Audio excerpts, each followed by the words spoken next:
بچپن سے جادو والی کہانیوں میں ایسے بہت سے مقامات کے قصے سنتے آئے ہیں جہاں سے ایک قدم آگے جانے والا یا تو فنا ہو جاتا یا پیچھے دیکھنے والا پتھر کا بت بن جاتا تھا۔ ایسے ہی حقیقی دنیا میں اگر کسی علاقے کو یہ مقام حاصل ہو سکا ہے تو وہ ہے پاکستان کا درہ خیبر، جہاں سے افغانستان جانے اور وہاں سے یہاں آنے والوں کو راستے کے حصول کے لیے یہاں پر آباد آفریدی قبائل کو خراج دینا پڑا، اور دنیا کو فتح کرنے والے بڑے بڑے فاتحین کو بھی یہاں سر چکانا پڑا۔ ہندوستان کی زراعت اور سرسبز و شادابی کی وجہ سے اسے سونے کی چڑیا سمجھا جاتا تھا، اسی لیے فاتحین نے ہمیشہ اس پر قبضہ کر کے اسے زیر نگین کرنا چاہا، اور ان فاتحین نے گندارا یعنی پختونوں کے صوبے کا راستہ اختیار کیا، جہاں پر درہ خیبر ان کے راستے کی سب سے بڑی دیوار بنا۔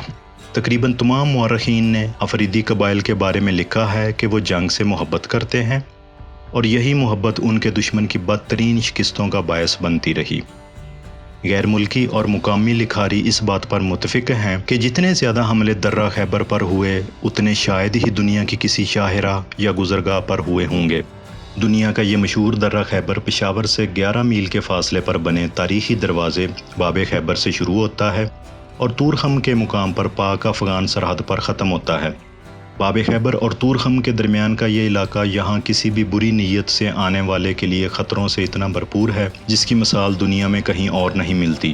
یہی وجہ ہے کہ دنیا اور اس خطے میں فاتح کہلانے والا کوئی حکمران اس درے اور اس کے مکینوں کو قابو نہیں کر سکا۔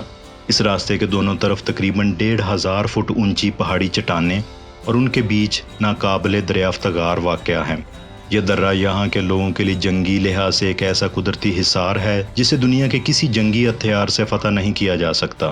اس کا سب سے خطرناک حصہ تاریخی علی مسجد کا مقام ہے، جہاں پر یہ درہ اتنا تنگ ہو جاتا ہے کہ اس کی چوڑائی صرف چند میٹر رہ جاتی ہے۔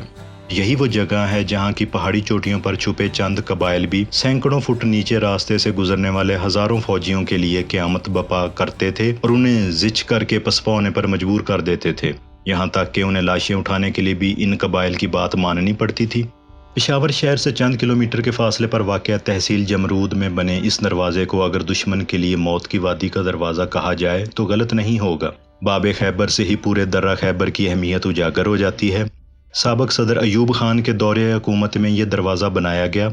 جون 1963 میں مکمل ہونے والے اس دروازے کی تعمیر اس وقت کے کیمبل پور اور آج کیٹک کے 2 مستریوں گاما مستری اور ان کے بھتیجے صادق مستری نے کی۔ یہ تقریباً 2 سال میں مکمل ہوئی۔ اس دروازے پر مختلف تختیوں پر ان حکمرانوں اور حملہ آوروں کے نام کندہ ہیں جنہوں نے اس راستے کو استعمال کیا۔ ایران کو فتح کرنے کے بعد پختونوں کے صوبے گندارا کا رخ کرنے والے اسکندر اعظم کی فوجوں کو اسی درہ خیبر پر سب سے زیادہ مزاحمت کا سامنا کرنا پڑا اور پھر انہیں اپنی ماں کی ہدایت پر راستہ بدلنا پڑا تھا۔ افریدی قبائل کی سخت مزاحمت کی وجوہات جاننے کے لیے اسکندر اعظم کی ماں نے انہیں ہدایت کی کہ اس علاقے کے چند مکینوں کو دعوت پر اس کے پاس بھیجا جائے۔ افریدی قبائل کے یہ سردار اسکندر اعظم کی ماں کے ساتھ بات چیت میں مصروف تھے، جہاں پر انہوں نے ان سے سوال کیا کہ آپ میں سے سردار کون ہے؟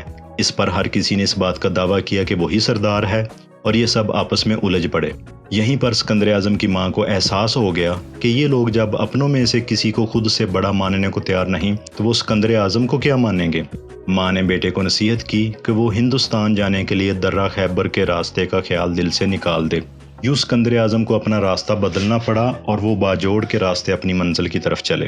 اسکندر اعظم کے آج کے پاکستان کے علاقوں میں داخلے کے حوالے سے سابق انگریز گورنر اولف کیرو نے اپنی کتاب پٹھان میں لکھا ہے کہ اسکندر پشاور میں داخل نہیں ہو سکا اور اس نے جو دریا عبور کیے وہ کوس یوسپلا اور گوریس تھے، جن کے درمیان ایک پہاڑی چشمہ واقع تھا جو صرف کونٹر یعنی پنج کوڑا کا بالائی حصہ ہو سکتا ہے، جہاں سے آج کل ڈیورنڈ لائن گزرتی ہے، اور اس نے آج کے باجوڑ کے ایری گائیوں کے مقام نواگئی کا راستہ اختیار کیا۔ اسی علاقے میں لنڈی خانہ کے قریب ایک پہاڑ پر عہد قدیم کی ایک قلعہ نما عمارت ہے جسے یہاں کے آفریدی کافر کوٹ کے نام سے جانتے ہیں۔ سلطان محمود غزنوی نے ہندوستان پر حملوں میں پختونوں سے دشمنی مول لینے کے بجائے ان پر اعتماد کیا اور انہیں اپنا فخر کہہ کر متعارف کراتے۔ محمود غزنوی نے سومنات کو فتح کیا تو پختون بے جگری سے لڑے، اور اس طرز لڑائی نے انہیں پختونوں کو خان کا نام دینے پر مجبور کیا اور کہا کہ صرف پختون ہی خان کہلانے کے لائق ہیں۔ مورخین لکھتے ہیں کہ ہندوستان فتح کرنے کی خواہش میں جب ظہیر الدین بابر اپنی طاقت کے بھروسے پر خیبر کی طرف چلے تو آفریدی ان کے راستے میں لوہے کی دیوار بن گئے۔ بابر کی سمجھ میں یہ آ گیا کہ طاقت کے بل پر وہ درہ خیبر کو عبور نہیں کر سکتے، اور اگر ایسا ہو بھی گیا تو انہیں افغانستان کی جانب پیش قدمی کرتے ہوئے ہمیشہ اپنے عقب کے غیر محفوظ ہونے کی فکر لاحق رہے گی۔ لہٰذا اپنے آپ کو مضبوط کرنے کے بعد انہوں نے 1519 میں دوبارہ درہ خیبر کو فتح کرنے کی ٹھانی۔ ظہیر الدین بابر کو سخت لڑائی کے بعد صرف ایک رات علی مسجد میں گزارنے کا موقع مل سکا۔ وہ جمرود تو پہنچ گئے، لیکن انہیں خیال آیا کہ اگر وہ پنجاب جاتے ہیں تو ایسا نہ ہو کہ واپسی پر یہ قبائل ان کی راہ کاٹ لیں۔ سکھ حکمران رنجیت سنگھ کو یقین تھا کہ پختونوں پر اقتدار قائم رکھنے کے لیے کوئی مضبوط ہاتھ ضروری ہے، اس لیے سکھوں کے مشہور جرنیل ہری سنگھ نلوا کو بھاری لشکر کے ساتھ پشاور کا انتظامی افسر مقرر کیا گیا۔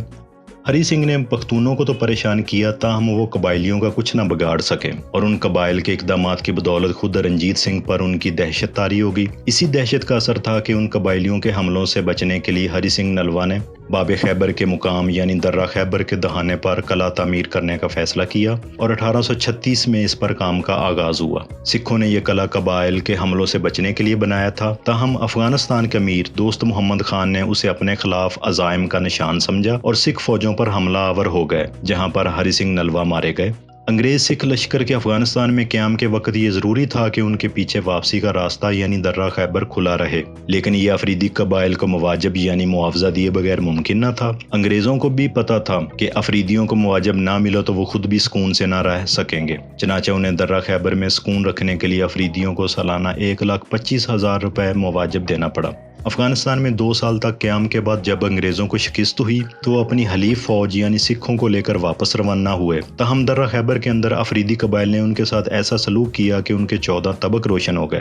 درہ خیبر کے اندر علی مسجد کے مقام پر انگریزوں کی توپیں اور بندوقیں سب کچھ افریدی قبائل نے چھین لیا۔ ان افریدی قبائل کے ساتھ معاہدوں کی روح سے ان قبائل کو تحفظ راہ اور قیام امن وغیرہ کے لیے یہ رقوم دی جاتی ہیں، جسے مقامی زبان میں معاجب کہتے ہیں۔ دوستوں، امید ہے آپ کو ہماری یہ ویڈیو پسند آئی ہوگی۔ دلچسپ معلومات پر مبنی مزید ویڈیوز دیکھنے کے لیے ہمارے چینل کو سبسکرائب کرنا نہ بھولیے گا۔ شکریہ۔